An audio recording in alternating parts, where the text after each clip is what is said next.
Comment trouver ses premiers clients? C'est certainement la question que vous posez si vous démarrez en affaires. Par quoi commencer? Il y a plusieurs étapes à respecter pour trouver ses premiers clients. La première, c'est ce qu'on appelle la clarification de votre message.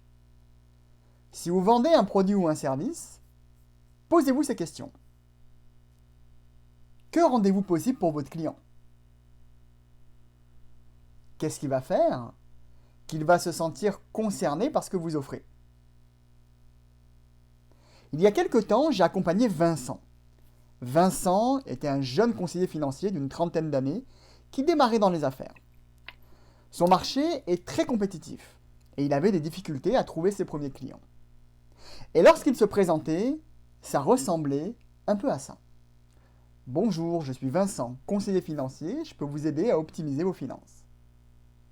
Bref, une démarche très orientée sur ce qu'il faisait, mais pas très orientée vers son client. En tout cas, sa démarche était trop généraliste sur ce qu'il pouvait rendre possible.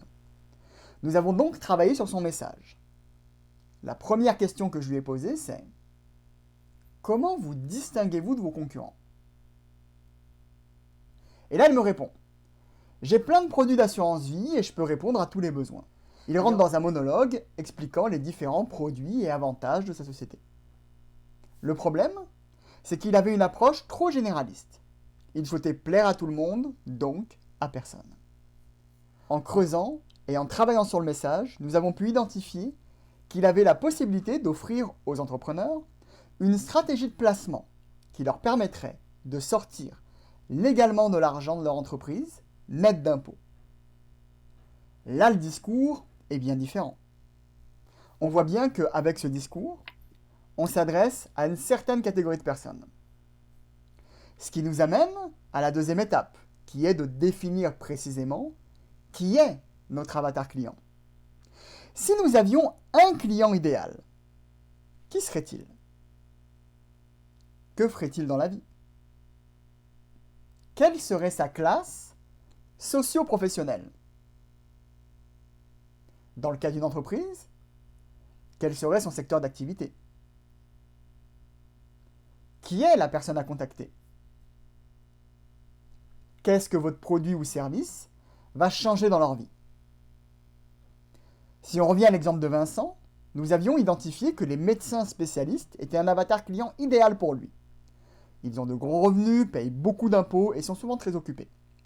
Donc une stratégie d'investissement passive, comme celle de Vincent, peut avoir un impact positif et considérable sur leurs finances. Maintenant que le message est clarifié et l'avatar bien défini, cela nous amène à la troisième étape, qui sont les actions nécessaires à réaliser pour atteindre son avatar. On peut distinguer deux types d'actions. Les actions de pêche, qu'on appellera aussi les actions d'attraction client, et les actions de chasse, qu'on appellera aussi les actions d'approche client. Il peut y avoir différents types d'actions à réaliser dépendant de votre secteur d'activité et de votre cible client. On ne va pas rentrer en détail dans cette vidéo, cependant, ma recommandation serait de mixer les deux. À titre d'exemple, des actions de pêche pourraient être une visibilité accrue sur le web ou sur différents réseaux sociaux sur un sujet précis répondant à une problématique de votre avatar. Des partenariats avec des entreprises ou associations qui ont les mêmes clients que vous, mais qui ne sont pas concurrents, etc. Pour les stratégies d'approche, nous pouvons retrouver des méthodes traditionnelles comme la prospection terrain et la prospection téléphonique, bien qu'elles soient les moins appréciées, restent à mon sens très efficaces lorsqu'elles sont bien effectuées. Mais aussi la participation à divers événements de réseautage fréquentés par votre avatar. La quatrième étape est l'étape la plus négligée par beaucoup d'entrepreneurs ou vendeurs. Pourtant, c'est cette étape qui augmentera considérablement le taux de transformation de vos ventes. C'est ce qu'on appelle le suivi. Il y a quelque temps, j'ai consulté divers fournisseurs sur un projet particulier.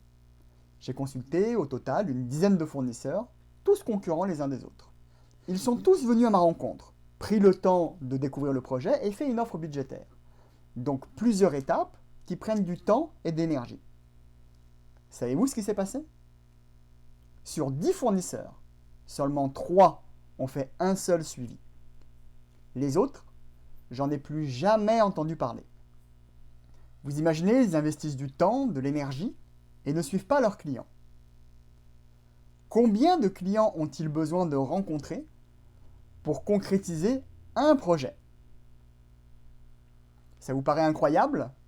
Pourtant, c'est très commun. Selon les statistiques, seulement 48% des vendeurs ne font pas plus d'un suivi avec leurs clients. 85% des vendeurs ne font pas plus de 3 suivis. Mais savez-vous que 80% des ventes se font entre le 5e et le 12e contact client? Donc un conseil, faites vos suivis.